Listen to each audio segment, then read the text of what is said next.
Thank you, Deputy. And just before I turn it over to our first speaker today, I just want to recap the VPD and our section are really privileged to respond to the needs of our Muslim Association to facilitate this specialized training so we can all feel safe in our places of worship and be who we are and have sense of belonging in this country. So, and I want to thank all the speakers, including our subject matter experts from the Jewish Federation, and thank you for being here. So without further ado, if I can set up the first presenter. I'm going to just make a quick introduction. So first of all, good afternoon. I want to say on behalf of the Jewish community and myself personally, how appalled and saddened we are by the recent attacks on Muslims in Canada. There should be absolutely no place in Canada for hatred based on religion, race, skin color, gender, or any other type of racism. We stand with you to bring to justice anyone whose actions in any way threatens any person based on racial hatred. I just needed to get that out of the way for myself and for all of you. It's really important to us as it is to you. We feel terrible of what happened in London, Ontario, and other places. Thank you. I'm here today as the chair of the Security Committee of the Jewish Federation of Greater Vancouver to tell you about how we organized and to see if our experience in the Jewish community can help you. In 2015, because of what we saw as an increase in anti-Semitism in Canada, we formed a committee of people who had either an interest or some background in security. Except me, I don't have any of either, but they sort of forced me. We decided that we needed to focus on two things. First, Jewish venues like synagogues, community centers, and organizational offices. And secondly, on major community events. We got some training from the Vancouver Police Department and from some people in our community who have some knowledge on how to be extra eyes and ears at events and at prayer services. But we were completely out of our depth when it came to physical security risk assessment at synagogues and other venues. We decided to get professional risk assessment of one of our buildings, and that assessment, when it was completed, told us how woefully unsecure that building was. In the wake of that experience, we implemented many of the recommendations made by the risk assessment of that building, but we realized that we need to go far beyond that building. We needed someone who could assess all the Jewish venues and get recommendations on all those venues tailor-made for each one. They're all different. We needed someone who could train the volunteers on an ongoing basis, or at least supervise their training. We needed someone who could liaise and work with the police departments so that the police could provide the training and workshops that we felt we needed, and to alert police about our major events, and to focus attention on known violent racists in our province, because there are some. In 2017, we hired Daniel as our community's director of security. You'll hear from him in a moment. His hiring has made a world of difference for our community. He is the focal point for any security-related issue in our community. He knows all the players who are in charge of security at the various organizations, and he even helps organizations access Security Infrastructure Program, or SIP, grants from the federal government. There is a financial cost to having a director of security, but I want to float an idea that our two communities may be able to work on together. As was probably reported by the Prime Minister in the National Summit on Islamophobia that was held last week, the SIP grants have been raised to $6 million, and the government says it wants to learn from affected communities, which specifically includes Muslims and Jews, how the SIP grants could be better used by our communities. At the moment, the SIP grants are available for hardware, for software, for physical upgrades, but mostly not for services, even though specific building risk assessments are eligible. I think that based on our experience, that the cost of a director of security for the Lower Mainland or for the BC Muslim community would be an excellent investment in security for your community and for our country. Whether the position be full-time or part-time, if you think this is a good idea, we could jointly make a submission to the federal government that services such as this position, and in some cases paid security guards, should be eligible for SIP funding. I've also agreed with Daniel, and we've spoken about it before, who has now 4 years of experience with our community, that he could help any new director of security that you might hire to get a jump start on that person's position by sharing Daniel's experience with that person. So with that, I'm going to turn it over to Daniel for the rest of our 15 minutes to talk to you about specifics and best practices. Thank you very much, Bernard. And thank you to everybody. I'm just going to share here. All right. Can we see that? Perfect. Perfect. All right. Well, thank you, everyone, for giving me the opportunity to give you this talk. I understand that I only have about 10 minutes, so it's going to be a little bit high level, but as I explained, I'm happy to come back at another time and talk specifics with you and help you in program development. So as Bernard said, that I've been in this role for almost 4 years now. And prior to that, I come to you via the South African and British militaries, as well as about a decade of international humanitarian and NGO relief programs around North Africa and the Middle East. Well versed in providing support and security support to Muslim communities that are in need of it. So in this role that I have a few main functions that I undertake, and they are as follows. They're on the screen there for you to see. So I coordinate the safety and security training of all the organizations across the Lower Mainland for the Jewish community.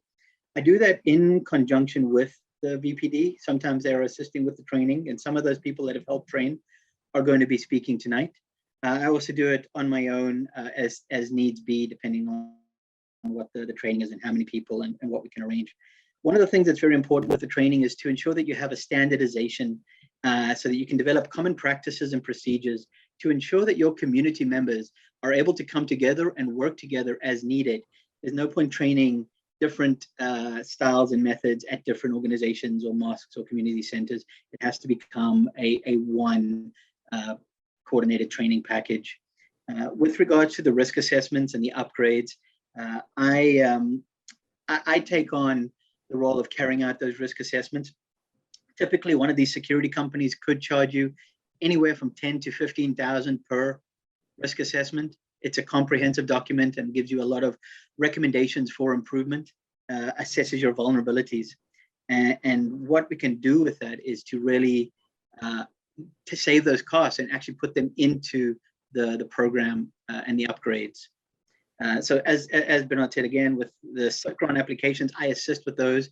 I help work out what needs to be done and where, and I help with the application process and writing the risk assessments and the planning that goes into the SIP grant application. One of the things that I found that was lacking at a lot of organizations was the actual security policies and procedures. So one of the things that a security director should be doing for you is also to either draft them or review the existing ones and tweak them and edit them as needed.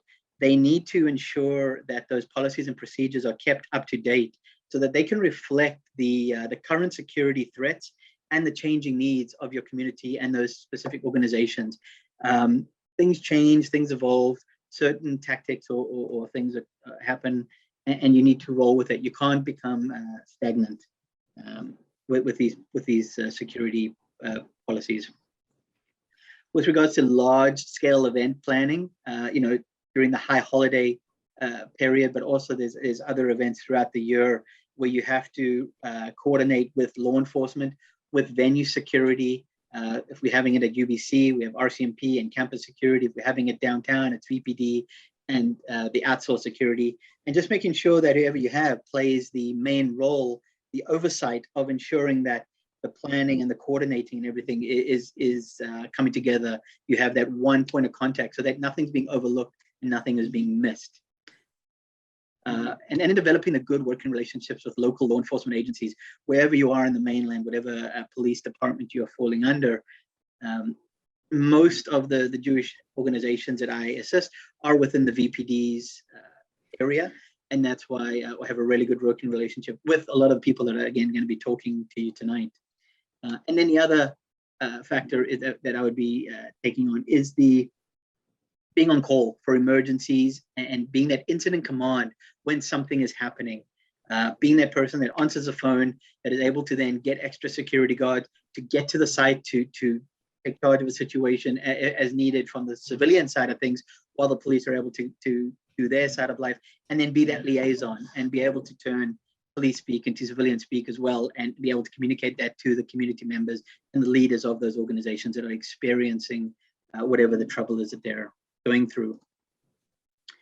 The coordinated training that we typically put on covers these topics. And again, I talked about the standardization and developing a common curriculum.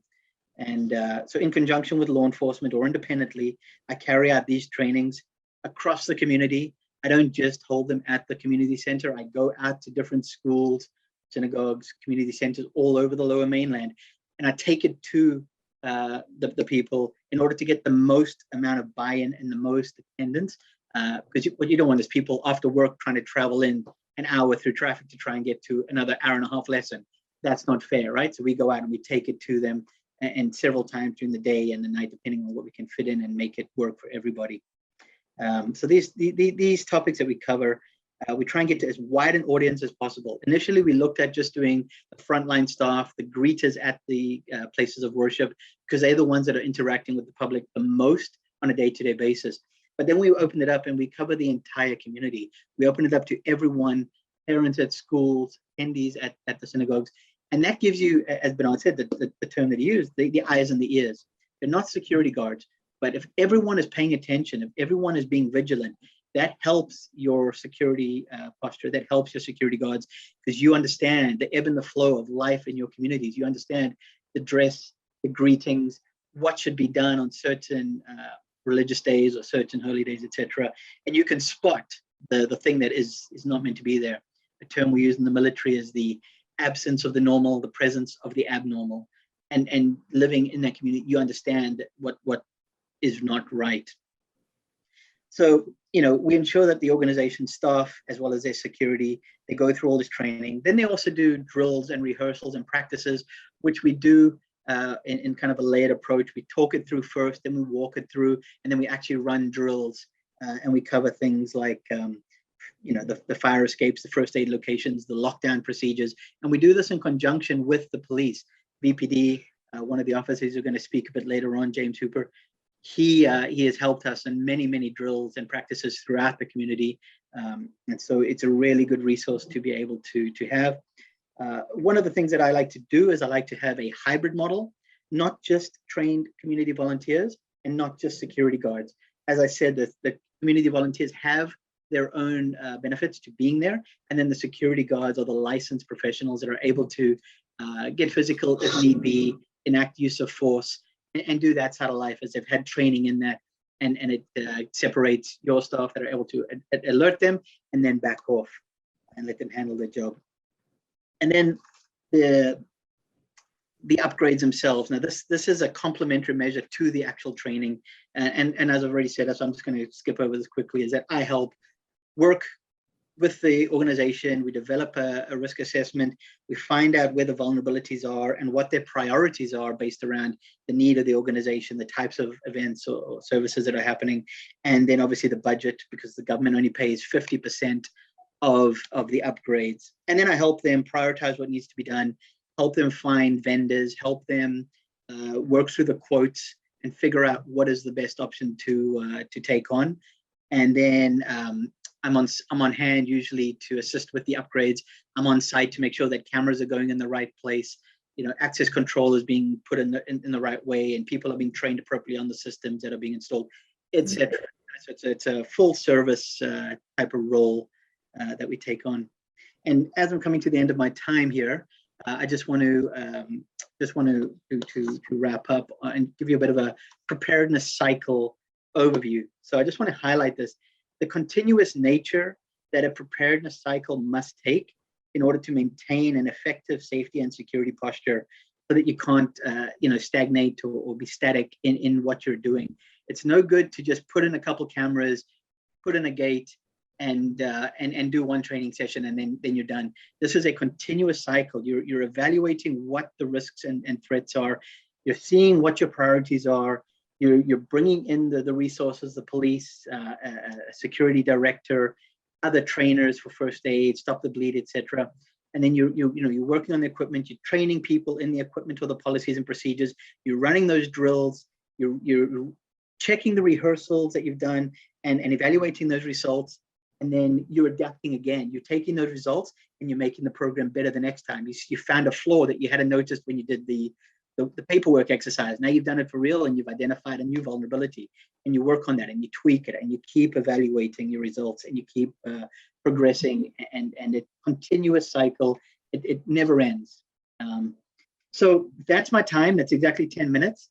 As we said, we'll do questions later. There is my contact information. So as I said, I am available to talk to you in depth about this further, and about the training packages that I put together, either just myself or in conjunction with the police. And I'm happy to help you work through developing your own security programs. Thank you, Daniel and Bernard. Thank you very much for your time. As we've spoken before, hate has no boundaries, so I'm really glad that we can all work together to make the community a safer, a better place.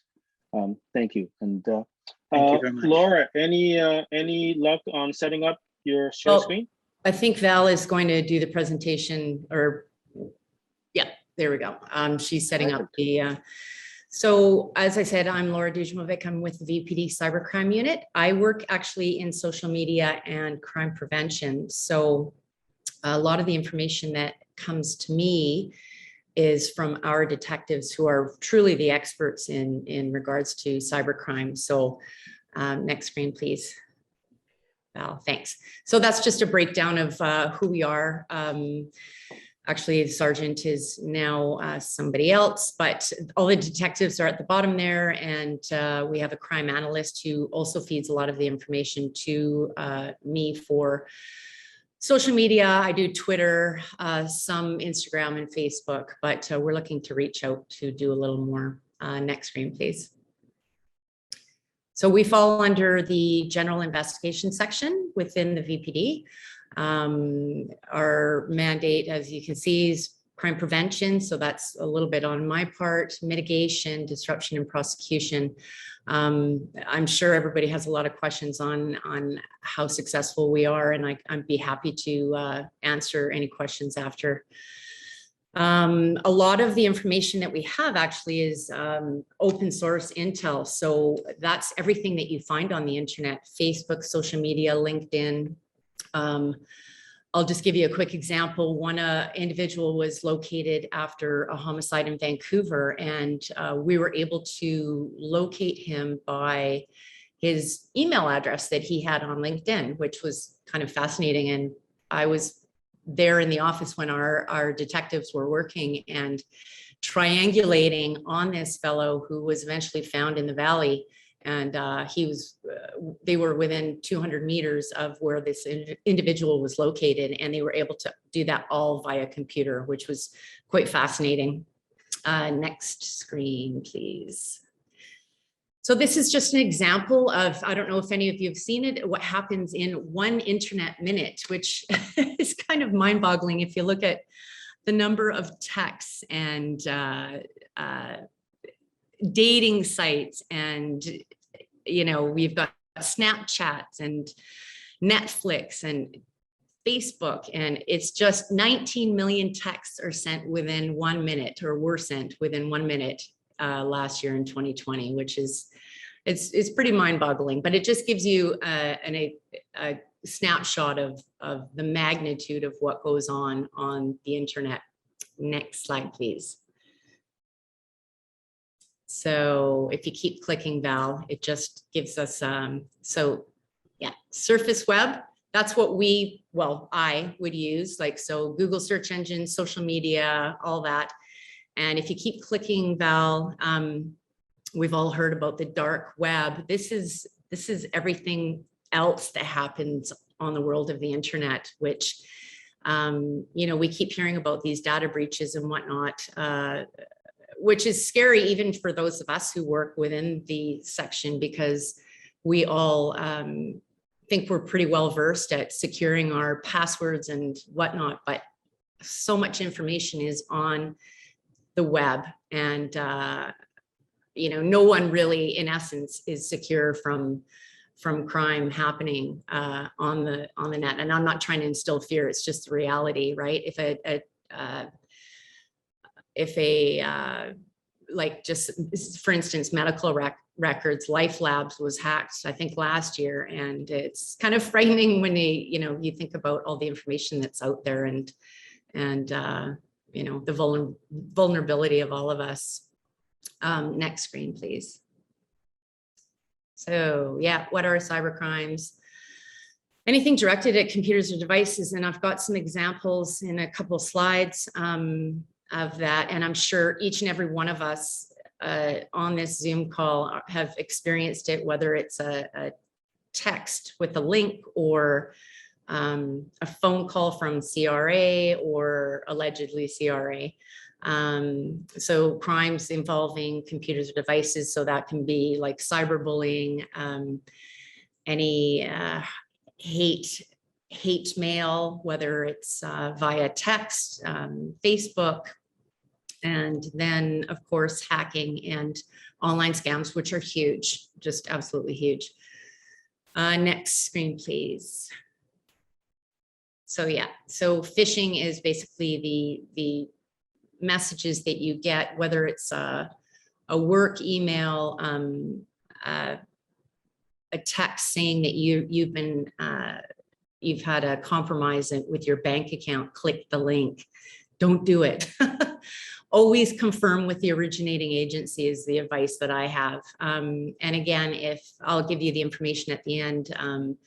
On Twitter, I'm always providing crime prevention tips, and I try to keep them as simplistic as possible, because not all of us are. I'm certainly not that technical in terms of what goes on behind a lot of these online computer scams. So, and then telemarketing, I'm sure we've all had them as well. The CRA scam, if you don't pay this and deposit this Bitcoin at this Bitcoin ATM, we're going to come and arrest you. If you haven't heard of it, it's out there and it's still continuing.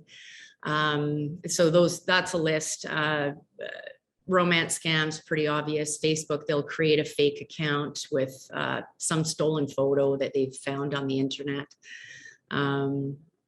At any rate, that's the SIM swap. They'll contact your carrier, try to convince them that they are you, and then in essence, all of your cell phone gets shut down and transported over to the fraudster, and then they have access to everything that's on your phone. So kind of scary. Next slide, please. Val, next slide. Thanks.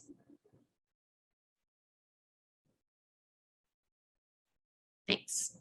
So yeah, that's a couple of examples. Netflix, yeah, we've had an issue with your payment. Please click the link. Don't click any links. I think that's a pretty good advice to just adhere to. Don't click any links via text. I had one actually not long ago, a TD Bank one, and I went into the TD Bank because I had a former account there, and they're like, no, it's just disregard. Next screen, please. Next screen. So that's just yeah, again, look for the web addresses, the website. Often it's just one letter off, or there's spelling mistakes. you have to actually really become hyper vigilant with this stuff. Even when you're dealing with the internet, if it doesn't have the HTTP with the little lock symbol on the corner, you want to be aware of that. Next screen, please. Hydro was another one that they're targeting, usually small businesses, threatening to shut down the power if they don't pay a certain amount of money. A phone call, your SIN card was used at the border, it's being used in criminal activity. Can you just please give us your SIN number? Whenever somebody asks you for information that they should already have, I would just hang up. I wouldn't even, you can go straight to, government website or Service Canada to confirm if anything is going on with your SIN card. And yeah, bank scams. So next screen, please. So basically what a lot of these fraudsters are working on is these three emotions: hope, fear, altruism. So hope, like, oh, you're the winner of such and such, or fear, if you don't pay this, you will be arrested. Altruism, we've got, even unfortunately during COVID, they have capitalized on that and said, oh, we're sending money to less fortunate countries who are having trouble fighting COVID, or the World Health Organization send money too. So when in doubt, always verify through your Canadian government websites. And I've got a whole bunch of resources at the end. And of course, any questions that anyone has, they can always email me on what legit sites would be, and if they're ever concerned about any of them. Next screen, please.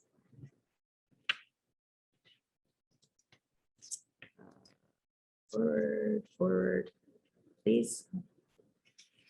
Just some pretty basic prevention tips on how to prevent identity theft. Personally, they're saying shredding. I burn a lot. I don't even trust shredding. Mail security. I have a PO box. Unless you have a very secure mailbox at home, it's surprising how many people don't even think that people will go door to door stealing mail, but they do, and anyone within the Vancouver Police knows that. I've got some great websites on how to secure your passwords on computers, and there's checking your credit once a year, always a good idea. You never know if somebody has managed to get a hold of your identity. Checking your credit score through Equifax and TransUnion at least once a year is always a good idea, because you'd be surprised. Some people actually have had some real shocking, just all of their information has been changed, their mailing address, everything, their past employment history. It's quite shocking. Next slide, please. Just some crime prevention tips on updating your computers, backing up in case of, in the event of like a company, if they have ransomware sent and they're saying unless you pay set amount of money, we are taking all of your information. Some people pay it, some companies pay it, some individuals pay it. Other people say, forget it, go ahead. And they just restore from their latest backup, and therefore they don't lose any information. And then of course they work the bug out. Yeah, so safeguard biographical, geographical information. Next screen, please. I'm just not going to go over every single point. So these are some of the internet sites that are fantastic. Get Cyber Safe. There's Canadian Anti-Fraud. There's all sorts of information, and we do a lot of information sharing as well. So if a new trend comes up within the VPD, we obviously let Canadian Anti-Fraud know and Get Cyber Safe. So we're all working on the same wavelength and trying to prevent crime across Canada, because sometimes they'll try something in BC and then it'll surface in Ontario or vice versa. And next screen. This has been really fast and I'm sorry, but there's my Twitter account, our VPD cybercrime handle. Please follow us. We're always looking to broaden our horizons, and if any information that you want to share with us, if you have any information, please feel free to email me. And the next slide, I think, is my contact information. There we go. Thanks so much, everyone. Have a good night. Thank you, Laura. I know you changed your personal plans to be here today for us, so really appreciate it. And Not a worry. look forward to any questions that we might have to you for a later reply. Thank you. Have a good Thanks, evening. Val. Thank you. Okay, David, you're up next. Good evening, everyone. I'll just open up my slide so you can see it. Okay, so I work with the VPD Criminal Intelligence Unit, and I've been there since 2017. I've been with the department for 10 years now, so sorry, 12 years now. It's gone by really quickly. And I grew up, was born and raised in the city. So our unit handles investigations that have to do with possible terrorism and violent extremism. Now, RCMP have the mandate to police terrorism, but it really requires all level of policing, whether it's municipal, provincial, or federal, to be really effective in combating terrorism and violent extremism. Just like all levels of government are responsible, municipal, provincial, and federal as well. So we'll handle investigations, we'll do some intelligence gathering. We really try to prevent stuff as well, get out ahead of something, and we'll do some training as well with the community. In terms of the investigations, it'll be dealing with calls of suspicious people, whether that's someone walking around a sensitive site and filming or taking pictures of it. It could be suspicious incidents, such as some kind of explosive has gone off close to a sensitive site. Usually it's nothing to be concerned about, but our unit will investigate that and make sure it's nothing to be concerned about. We deal with a lot of online social media, which was just explained to you. It is huge right now. Hate crimes, I think my supervisor is in direct contact with our hate crimes department on a either daily or weekly basis. And we also work a lot with the consulates that are in the city as well. So in the last couple of years, these are the amount of files that we really provide prolonged assistance on. So 158 files in 2020, and we're already up to 115 files. I think that COVID has really brought out a lot of conspiracy theorists and all sorts of hate as well. So it's affected so many things in policing, and especially our unit as well. So the next part of the lecture will kind of be broken up into these 3 different categories. I'll quickly go over what locally, what the current landscape is, what we're concerned about. And I'll talk about recent attacks in Canada. And I talk about those to highlight possible indicators that were missed. I'm not saying any of them could have prevented some of the attacks, but if we go over a little bit of background on the incidents, we can maybe find out what was possibly missed in some of these incidents. And then if we have time left, I'll talk about some safety and security tips as well. We find a lot of these incidents that we investigate could have been avoided just from some basic security precautions. So Canada's threat level is classified right now at a medium. It has been that way since late 2014. And that just means there is intelligence that indicates an individual or group within Canada or abroad has the intent and capability to commit an act of terrorism, and that this could happen. ITAC is the Integrated Terrorism Assessment Center, and that is a combination of the RCMP, CSIS, and the government that sets these guidelines.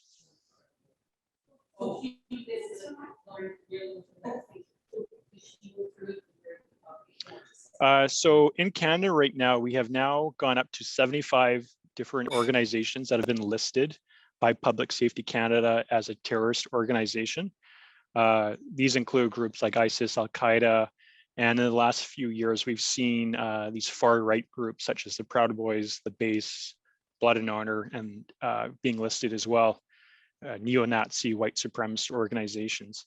And this gives police greater powers to investigate them in terms of fundraising and providing safety to and for these groups. Or counter, yeah. I think it's muted, right? Video's off, oops. So we found that in the past, the definition and terminology that we were using was not only inaccurate, it was a little bit offensive as well. I mean, there's no really such thing as, quote, Sikh extremism or Sunni extremism. We really have to break those definitions down to be more detailed and accurate of what we are talking about. So we're kind of going to these three main categories right now: ideologically motivated violent extremists, religiously motivated violent extremists, and politically motivated violent extremists. And I'll talk about the first one right now, ideologically motivated. So it's broken down to xenophobic violence, gender-driven violence, anti-authority violence, and our catch-all other. And this is really something that we're most concerned about in the city, is xenophobic violence. It's racially motivated violence based on an ethno-nationalist ideology and a fear of hatred of what is perceived as foreign, different, or strange, or immigration, anything that really challenges their own ideology. So neo-Nazis or white supremacy. Gender-driven violence is really based on a violent misogyny. It's anti-LGBTQ violence. The incel movement is involuntary celibate. It's kind of a young males, socially awkward, disenfranchised, really quite silly stuff, but they have the capability to be extremely violent. And we saw that in Toronto with the van attack, which we'll talk about in a moment. And we have anti-authority violence, which is really a rejection of the government and of the state, and they target those that are state actors, such as police. In 2014, there was this individual who shot and killed 3 RCMP officers. We don't see as much in Canada as we do in the United States, where they have armed militias, the sovereign citizens. They do stuff like make their own driver's licenses, make their own insurance papers. They reject any kind of government approach to their own lives. And the other grievance is some groups just don't act with the ideology linked to a specific organization. And they can be environmental, abortion rights. And we're going beyond just activism here. We're talking about acts of violence. The 5G cell phone towers, we've now had over 200 cell phone towers in Canada that have been vandalized because of 5G cell phone conspiracy theories. QAnon in the United States, that really culminated in the Capitol Hill riots on January 6th. And it's just, COVID has brought out so many different conspiracy theories amplified by social media. It's getting quite out of hand, but you see recently in the news, churches and religious institutions have been being burned, the Catholic churches. The fellow on the bottom right, he was a QAnon conspiracy theorist. In Canada, we've had oil pipelines that have been bombed. And the logo on the bottom left, there's actually eco-Nazis now, vegan Nazis and eco-fascists. And then the logo on the top left are the flat earthers, where they actually believe the earth is flat and that the Freemasons control the government, the media, and the economy. It's a really goofy stuff, but you'll remember a few months ago in North Vancouver, there was 2 Mason temples set on fire. And that was done by one of these individuals that believed in these conspiracies and believed in it enough to act and commit violence. And then we have religiously motivated violent extremism. An example of this would be ISIS and Al-Qaeda, pretty straightforward. Politically motivated violent extremism, we don't really see too much in Canada. This might be, an example of this would be the Irish Republican Army in Ireland, where they want to focus on elements of self-determination rather than concepts of ethnic or racial supremacy. So those definitions are fine, but what does it actually look like? What would it look like in the city or locally? So we call these lone wolf or lone actor attacks. It would usually just be one person.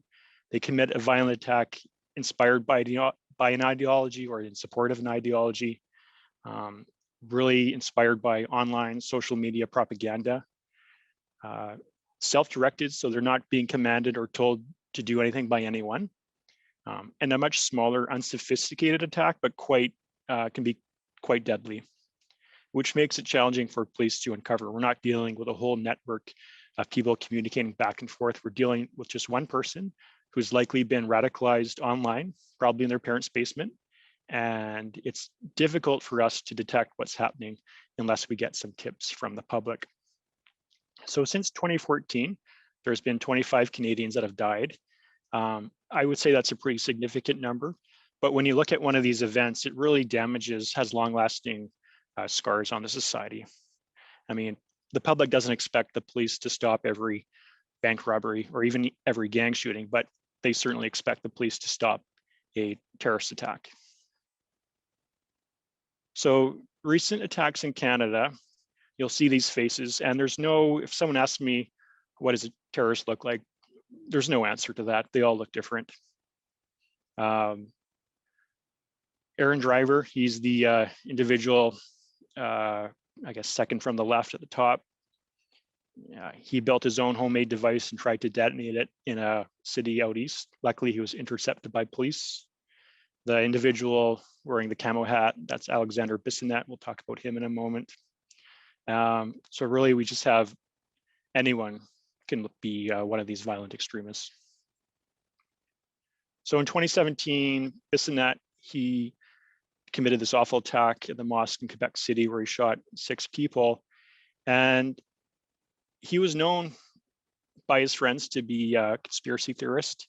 He consumed huge amounts of online propaganda and violent videos. He was a supporter of Donald Trump's travel ban. He debated all these far-right policies with his friends and dad, and his friends knew that he was going to the shooting range to practice his shooting. I'm not saying if any of these events were reported to police, it could have stopped this, but it prevented us from a chance to stop this. And he also is believed to have scouted out this mosque before the attack. He was confronted and asked to leave, but unfortunately that didn't get reported to police. And again, it probably wouldn't have stopped this attack, but at least police could have maybe gone and talked to this guy and deterred him, hopefully in some other way. He was found guilty and sentenced to 40 years in jail. So these are kind of the incidents we're most concerned about. Just one individual who's watching huge amounts of online propaganda, has become radicalized to a certain ideology and is willing to commit violence. In Edmonton, there was another of these lone wolf attacks, just one individual who was a supporter of ISIS. He drove into a police officer, stabbed him a few times, and then he had a large U-Haul van parked close by, which a couple hours later, he tried to drive into downtown Edmonton, the equivalent to our Granville Street district. And luckily, he was stopped by police. He did hit and strike a few people, but luckily they've all lived. So again, like a lone person, radicalized, and without any communication of anyone else before he commits one of these events. And then in 2018, there was an incel supporter who drove his van through 16 different city blocks and killed 10 people. His social media was filled with posts about the incel ideology and wanting to commit violence. So again, if police had any indication this was going on, they may have made attempts to stop him. So we've got a few minutes left, so I'm going to go through just some really basic safety tips. But in some of the investigations that my unit deals with, we find that if just basic things are looked after, it helps us solve the case and is quite good. So it's really a challenge to make your place of worship both welcoming, but also include some basic security steps. It is a challenge, but I think if we can take a few things into account, it really helps us. Just let you read through that.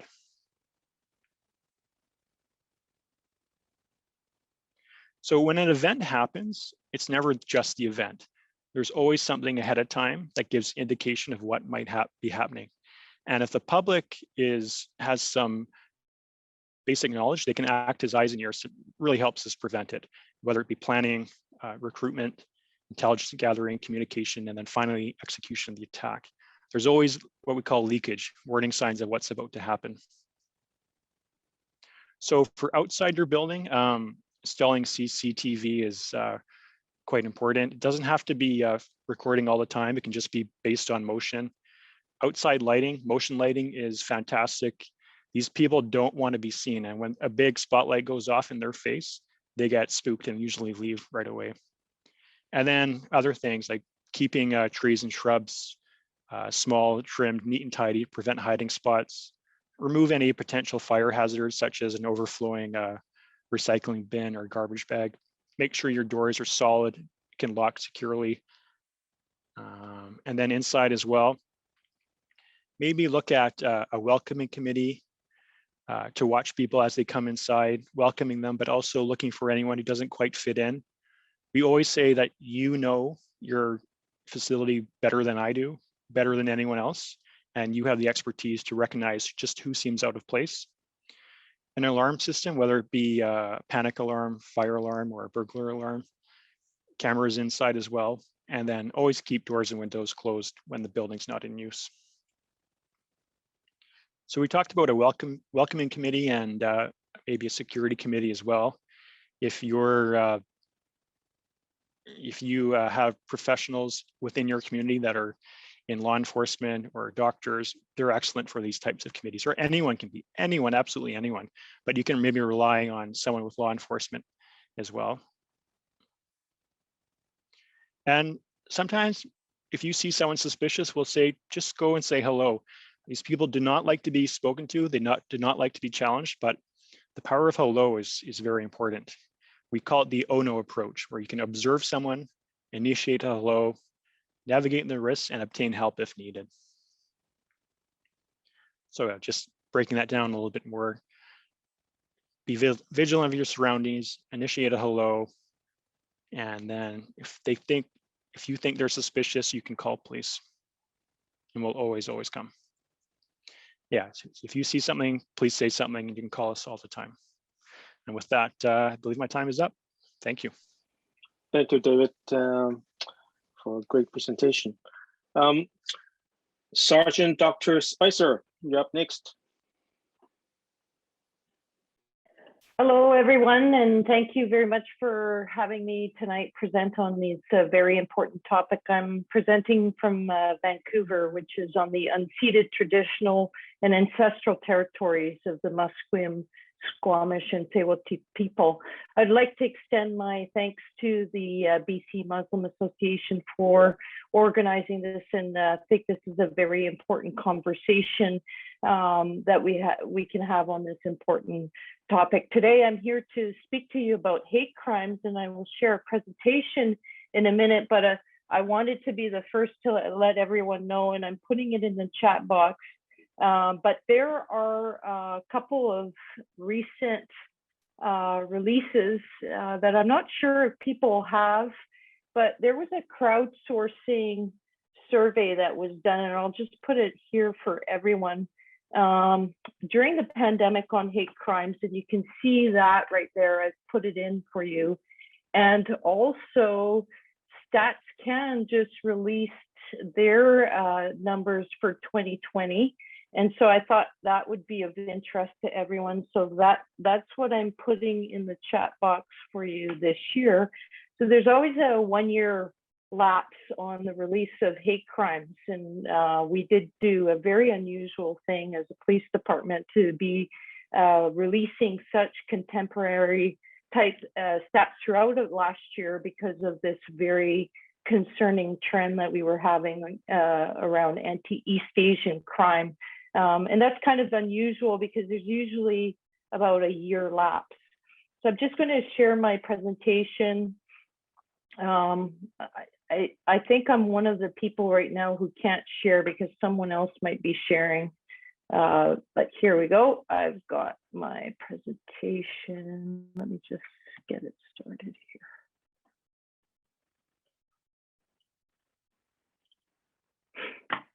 All right.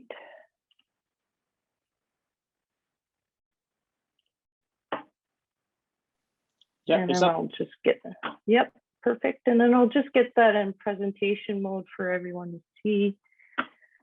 And I'll start at the beginning because it's always good to start at the beginning. All right, so I'm in the Diversity, Inclusion, and Indigenous Relations section. We have a few positions within the section, and one of which is the hate crime investigator, which is Gagan Ledoux, who is here tonight in attendance, and the inspector is Inspector Terry Young. So I'm glad to be here with them tonight.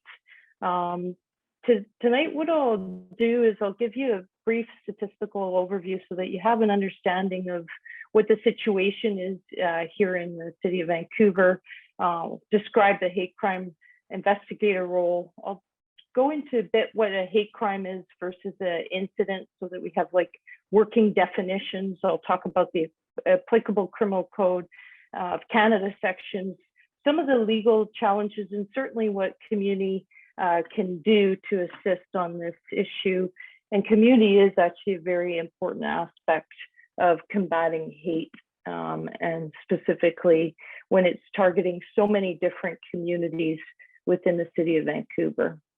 So I'd like to start by saying that we don't have a lot of information on hate crimes. And what I mean by prevalence is how much is actually occurring. And I have no doubt that there is far more occurring than that is reporting to us. And that's a big concern. And what we can start with is, as a basis, is in 2014, they did a general social survey, which is a victimization survey, where they did ask questions about hate crime. And they did come up with about 300,000 incidents, which is a huge number if you think about it.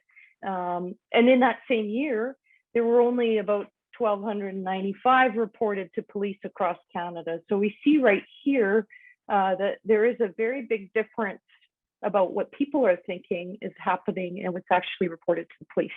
There's many explanations for this, which I won't get into tonight, but some of which are as simple as people don't know that they might have been a target of a crime. They may not feel that police can do very much, or they just move on. But as the previous presenter has mentioned, it's important to report absolutely everything that you even suspect might be related to hate, prejudice, or bias, because we are seeing that violence associated to hate.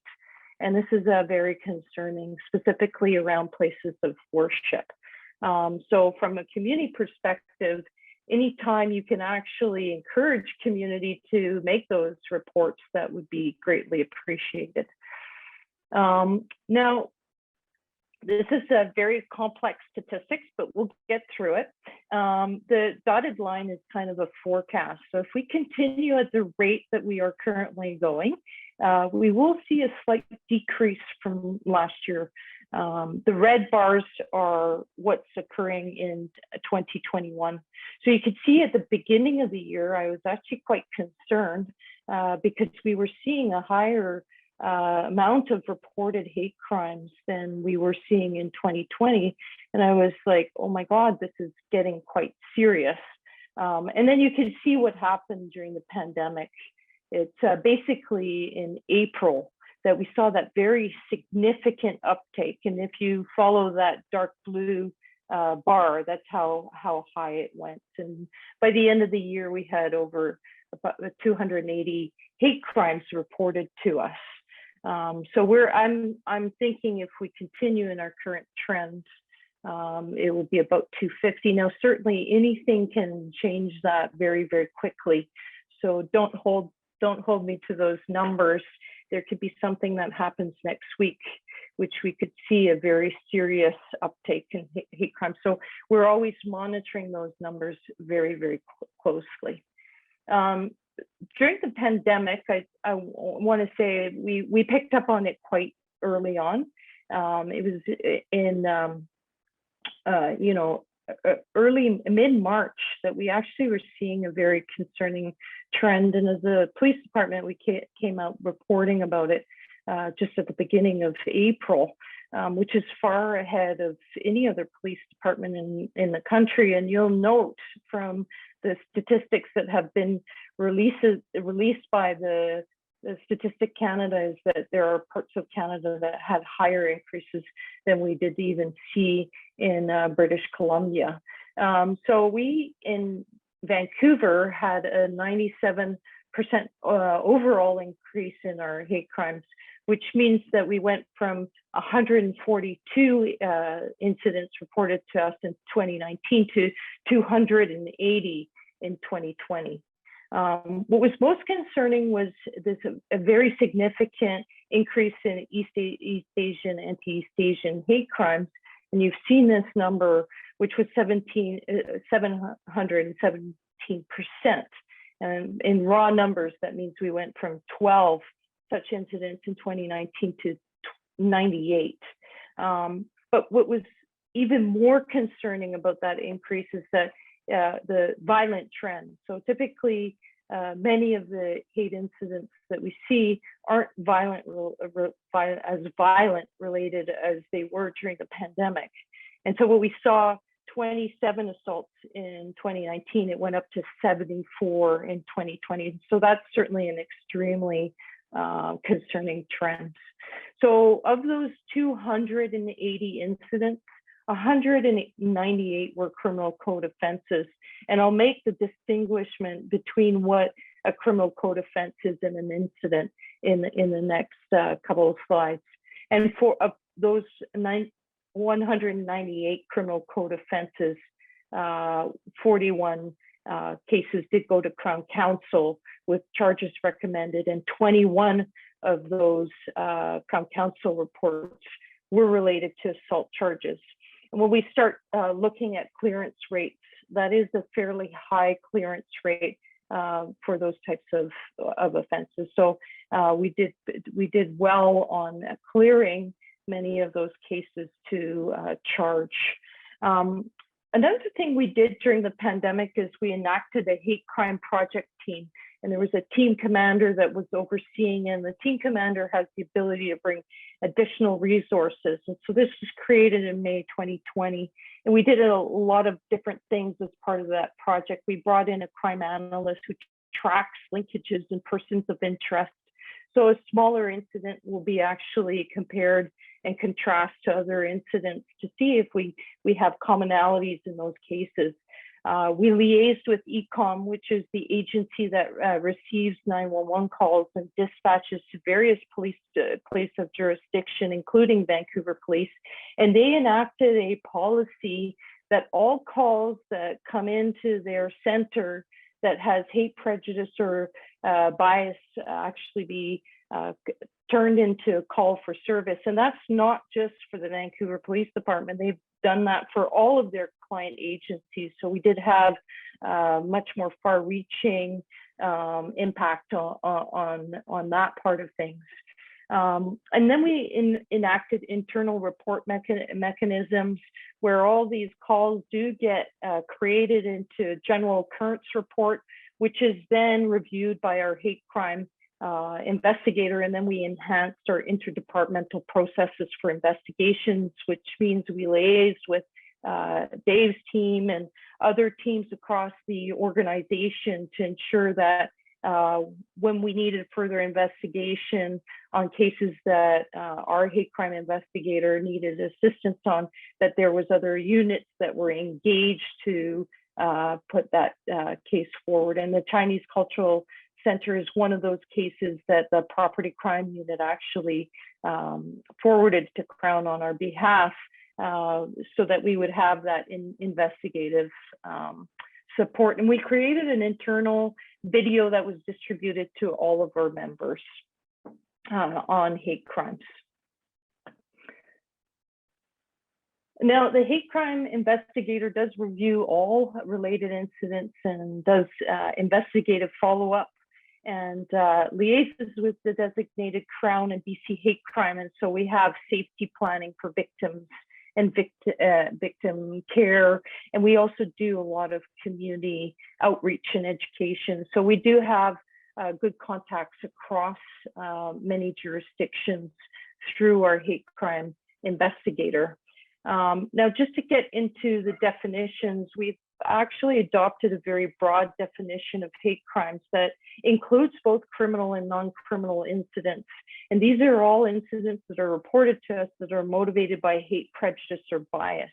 Now, there is within the Criminal Code of Canada what's referred to as hate propaganda sections, and that's section 318 and 319 of the Criminal Code of Canada. And those are extremely rare instances. We also have mischief to religious properties and all of the associated buildings, including community centers. And that would be section 430 sub 401. And we have what's referred to as sentencing provisions, and I'll describe that a little bit more, which is section 718 sub 2. And that's at the discretion of the judiciary when they actually will apply that aggravating circumstances to an incident. And we also investigate all of these non-criminal incidents that could actually lead to much more serious situations. So we have these sections that I've referred to as the hate propaganda sections, which are section 318, extremely rare in Canada, very rarely applied. We have public incitement of hatred and willful promotion of hatred. And these are actually also extremely rare, and they're bounded by section 2B of the Charter of Rights. And there's a lot of case law around here, and it actually can be quite limiting in the prosecution of these cases. And certainly there is a call across Canada to have these particular section reviewed so that the police have further powers in this type of area that is very, very concerning.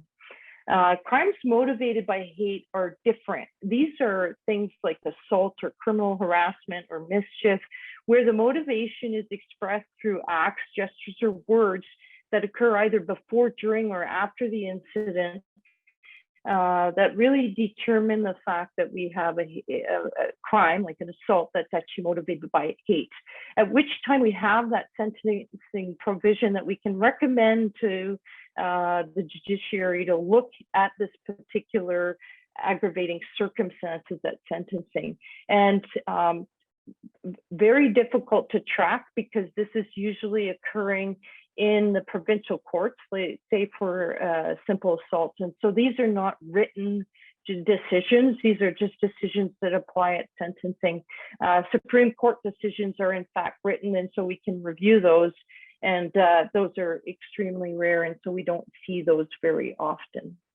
An identifiable group for reference is defined under section 318 sub 4, which is the advocating genocide section, and it's anyone distinguished by race, national or ethnic origin, language, color, religion, sex, age, mental or physical disability, sexual orientation or gender expression, identity or expression, or any other similar factors. So we look at all of the cases that fit this definition, and in fact, some cases that don't fit this definition, to ensure that we're not missing anything. Hate incidents, we investigate all of these, and these include non-criminal matters. So that could be a suspicious person, that could be a mental health apprehension, a neighbor dispute, all of these smaller incidents that we really want to look at carefully to see that there are no linkages, and also determine what the trends are within community and what kind of hateful incidents are occurring in society. So as I've mentioned, our charge approval standard is high for those hate propaganda sections. We do have to get Attorney General approval on search warrants, and so they're quite complex. And the offenders who are out there doing hate crime propaganda are very aware of the both the statutory defenses, but also previous cases and the what bounds the expression. And so they touch right at the boundaries of what is permitted. So those can be very difficult to prosecute. Online investigations, if you heard, or have their unique challenges and do cross borders. Other options are sometimes very effective, specifically human rights, and BC Human Rights is looking you know, at hate crimes right now. And it's a different set of standards. It's a civil standard, so it's a balance of probability as opposed beyond a reasonable doubt. So within BC Human Rights, we do have some good options. And so I'd encourage people to look at those options and advocate for those options. What can community do? Number one is be a good witness. That is the most important thing. Call 911 if it's happening and you want the police there right away. Encourage people to report if they are a victim or they're telling you about something important. Encourage them to report.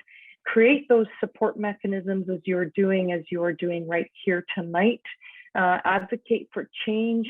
BC Human Rights right now is undergoing an inquiry into hate crimes. Help educate the public and bring clarity to the topic, because we aren't very clear on the topic. This is a very complex area of the law that exits the Criminal Code of Canada and enters into human rights. And so that overlap is quite unique. And so any kind of clarity that can be brought to the topic, such as forums like tonight, are extremely useful. And this ends my presentation, and I can certainly take questions and will remain online to do so. Thank you, Val. Thanks very much for a great presentation. Last but not least is James Hooper. James, I work with James very closely in community policing, and James is one of the most responsive and committed NPOs, neighborhood policing officers we have. So over to you, James. Thank you, Inspector Young. I'm so used to calling you Terry, but now I guess you've been promoted to Inspector. I have to call you Inspector Young. But and thank you to the Muslim Association for getting this presentation together. My presentation will be pretty brief. I'm just going to go through what community policing in Vancouver is all about and how we can be of assistance to you. So the VPD has 11 community policing centers, and they're located all over the city. They're kind of laid out geographically, in each CPC.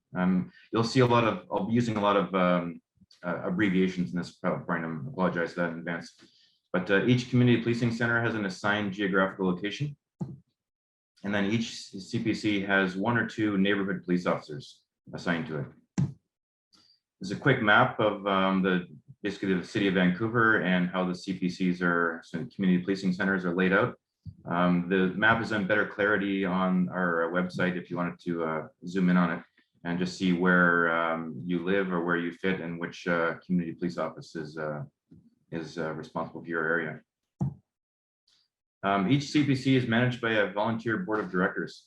So in Vancouver, it's a unique scenario where the community police offices are not run by the Vancouver Police, with the exception of 2 of them.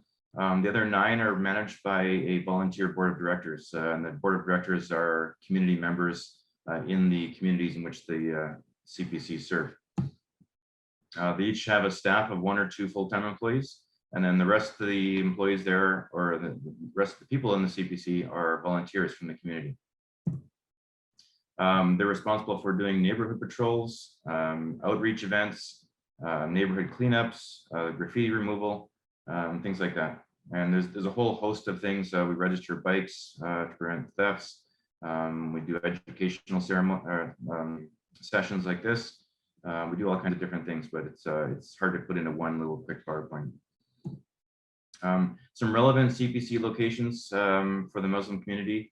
These are just 4 quick addresses that I'm aware of personally, because I've been to these 4 places. So the Marpole Masala is part of my personal, I'm a member of the Kerrisdale, Oak Ridge and Marpole Community Policing Center. So that one, the Jamia Masjid in Kitsilano. That's the Kitsilano Fairview Community Policing Center. And then You're not sharing. Pardon me? Your screen isn't sharing. Oh, I'm not? Yes, you're on now. Okay, sorry about that. Cops and technology. So here's the other 4 addresses I was mentioning. So the Collingwood Community Policing Center is responsible for a couple of the masjids. So if you have some specific concerns or you'd like to schedule a community police officer to come to your location and just do like a security walkthrough, or you have some concerns, contact your local community police office. And like I said, the addresses and the locations are on our map at vpd.ca. I'll put the link up in a minute. So the NPO, so the neighborhood police officer. So we're assigned to an area of the city and to a specific community policing center. We're a point of contact for community members, as are the staff in the community policing centers. So many community issues can be resolved at the CPC level. We're a resource. We can recommend other problem-solving options, like working with the City of Vancouver, or the Parks Board, or various other provincial agencies, health departments, social assistance programs, etc., depending on the nature of the issue. Not every issue that is brought to the police needs to result in an arrest of some kind or a criminal charge. We can also be problem solving, and we can be a liaison to other agencies. So if you're not sure how to solve an issue that you have, come to us, and then we can recommend some solutions, or we can track them down for you. CPTED inspections. So CPTED is crime prevention through environmental design, and Dave touched on a few of these pointers about trimming back trees, getting motion lighting, security cameras, things like that. Each site is obviously unique in its location in the city, the surrounding area. Is it a commercial area? Is it a residential area? Is there a lot of traffic? Is there a lot of street lights? So a CPTED inspection is a good one to do. I've done several in my area. I've worked a lot with Daniel and Bernard with the Jewish Federation, because just geographically, a lot of the Jewish institutions are in my area of responsibility. So I've gone and done CPTED inspections with Daniel at different synagogues, offices, buildings, and places like that. So crime prevention efforts. That's that's another one. It's a all-encompassing kind of issue, where we're doing patrols. We're doing another one for us. We'll do community safety presentations like this one. I'm going to be quick tonight because I'm the last speaker, and I don't want to be that guy that prolongs the entire thing. But we do community safety presentations where we'll get into more details about things you can do, things to look for, and we'll actually we're that person that will come to your site and go through these things and present either on Zoom or in person.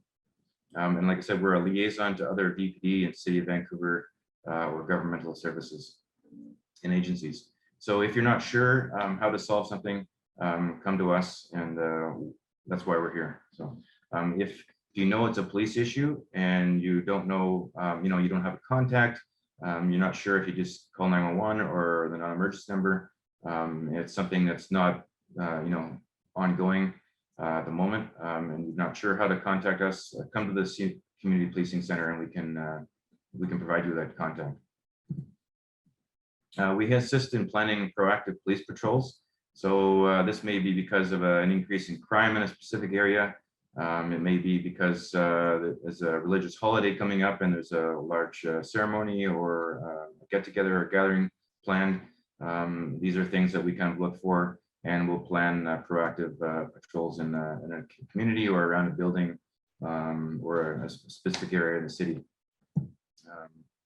Those proactive police patrols are not only by us, they could be by our volunteers, they could be by community safety officers, and they could be by just our patrol officers. So, and we also assist with reporting incidents and issues. So again, like you said, if you're not sure how to report something, if you saw something, maybe you have a video of something that happened a few days ago that, and you thought it was odd, maybe you took some video, you maybe took a picture of it, or maybe you just remember that and you want to report it to someone and you're not sure how to go about doing that, come to the CPC, the Community Policing Center, and we'll assist you with getting that reported.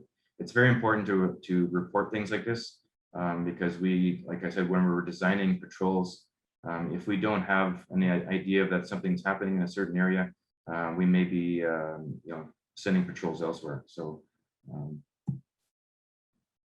reporting to the VPD, I think everybody knows 911 is for emergencies. If something's happening or it's just happened, or you think it's about to happen, 911 is for sure the number to call. Non-emergency, if you want to report something, so you've showed up at a building or at a mosque and there's some graffiti on it that you don't know when it's happened or something like that, that would be the non-emergency number to report that. Online reporting, some issues can be reported online. Thefts, some thefts under 5,000, some mischief, vandalisms can be reported online. And then your community office as well. So we can take reports. We can walk you through making an online report or a phone report to the non-emergency. And sometimes the neighborhood officer, if we're in the office, we can actually take that report as well. So, and reporting crimes, like I know sometimes you think, well, graffiti, well, I don't want to go on the non-emergency number for 30 minutes or something and wait, because sometimes the wait is long because it is a busy city. Vandalism, maybe a break-in, you think, well, why should I report it? It's probably not going to get solved anyways. But like I said, it does help us design our patrols. We design our patrols based on, where's the most likelihood that we're going to be able to prevent crime or arrest an offender doing crime. So if we don't have these reports, then we don't know where to send our officers. So it's very important to get these things reported. Suspicious activity, again, it's, if you've got suspicious activity and you're not sure if you should report it to the CPC, and one of us will give you a call back. Some other resources that we have, our community police offices often sponsor women's personal safety team workshops. These are for women only, and they're very, very well received. Before COVID, they were doing actual in-person workshops. And then during COVID now they've got them online.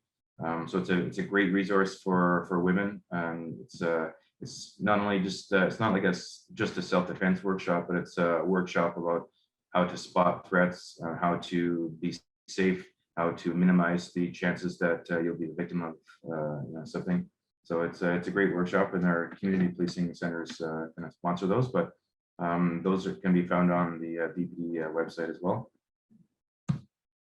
Active deadly threat training. There's a video that we've produced on the VPD website, and that's a video that we share with different communities and the city in general.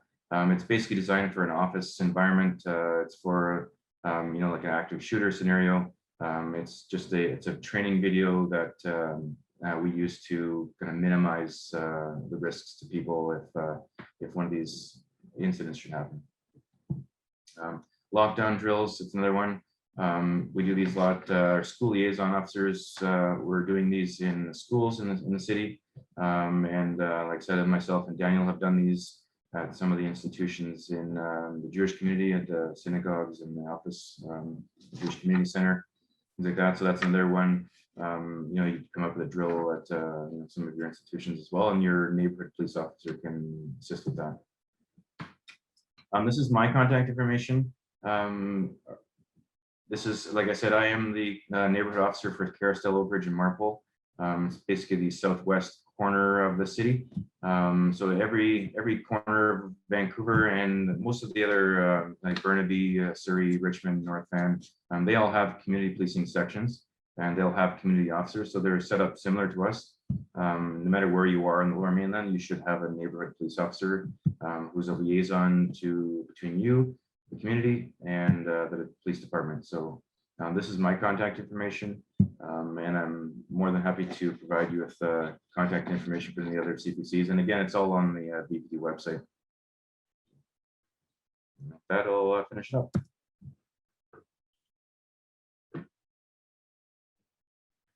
Thank you very much. Terry. Thanks very much, James. And so we actually finished a little bit ahead of time. So thank you very much for everybody who taking the time tonight. We can have additional trainings as we need them. And any questions, please send it to Reed or myself. And we won't have the answer. We'll certainly get the answers for you. Thanks very much. Thank you. And just some final comments from the BCMA, if you don't mind, just 2 minutes, Yusuf, please. Absolutely. Sure. Assalamu alaikum wa rahmatullahi wa barakatuh, everyone.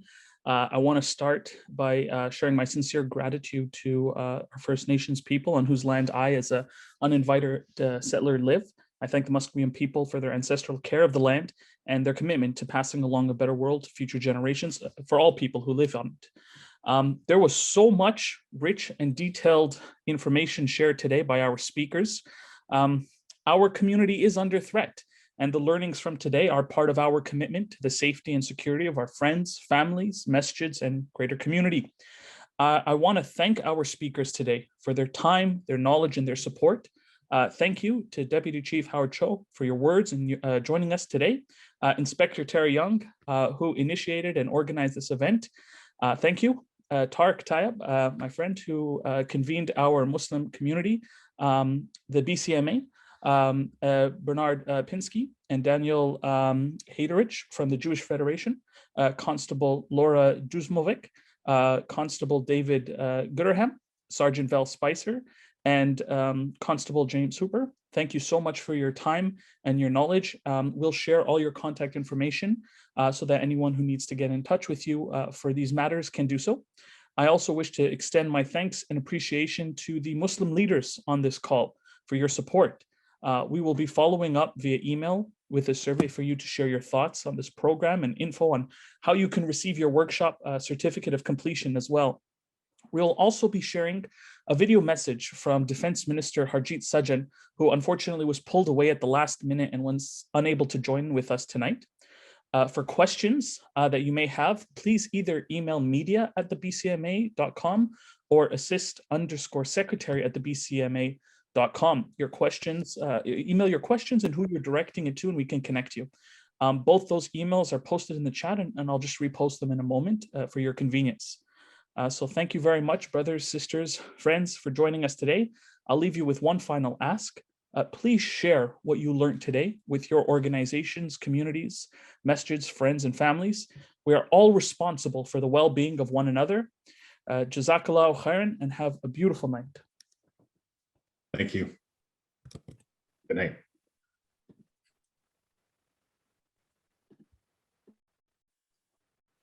Thank you, everyone, and good night. Thank you. Thank you, Terry. Thank you, everybody. Thanks, Val, Daniel. Yeah, thank you for having me. I see Aaliyah has her hand up. I don't know who the question is directed to, but maybe we can see if she wants to ask her question.